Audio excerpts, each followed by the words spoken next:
మతిమరుపు రావటం, జ్ఞాపక శక్తి లేకపోవటం, ఇలాంటి సమస్యను రాకుండా కరివేపాకు బాగా ఉపయోగపడుతున్నది. మెదడు కణజాలం దెబ్బతినకుండా, వాటికి ఇన్ఫెక్షన్స్ రాకుండా పోరాడుకోవటానికి ఇందులో ఉండే యాంటీ ఆక్సిడెంట్స్ ఈ రకంగా బ్రెయిన్ సెల్స్ ముసల్తనంలో కూడా చురుగ్గా యాక్టివ్గా పనిచేయడానికి కారణమవుతున్నాయని వాళ్ళు నిరూపించారనమాట.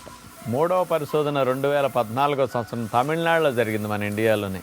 University education and research centre వారు ఈ పరిశోధన చేసి ఏం చెప్పారు అంటే, కరివేపాకులో యాంటీ ఆక్సిడెంట్స్ అనేవి అతి ఎక్కువగా ఉన్నాయి, పుష్కలంగా ఉన్నాయి. అందులో ఉన్న యాంటీ ఆక్సిడెంట్సే అసలు మెడిసినల్ ప్రాపర్టీస్కి, ఆరోగ్యాన్ని సంరక్షించడానికి అద్భుతంగా పనికొస్తున్నాయని నిరూపించారు. అవేమిటంటే యాంటీ ఆక్సిడెంట్స్ లినిలాల్, ఆల్ఫా టర్ఫినిన్, మిర్సిన్, ఆల్ఫా